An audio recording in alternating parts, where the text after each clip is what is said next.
Hello guys, welcome back. Welcome to my vlog again, Lady 420. Ay, ito yung niluto natin yung tilapia. Ayan. Inuna natin siyempre yung ulo. Ayan. Diba? Then, ayan. Yan yung buntot. Medyo ilaw pa yung ito. Yung loob. Kaya antayin natin. Baka di naman siya masunog. Or i-shortcut natin. I-ganon natin. Yan. Kasi gutom na ako. Ayan. Hindi pa, i-ganon din natin. Huwag malikot. Ayan. Opya. Ayan, bigit lang sa mantika. Ayan.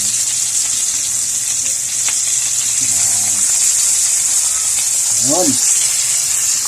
Para maluto na. Init na ako eh. Tapos may munggo pa ako rito eh. Yung kahapon yan. Para sakto. Pritong tilapia din munggo. Naku, bumaksak yung isa. Luto na. Pwede na to. Pwede na yan guys. Bye!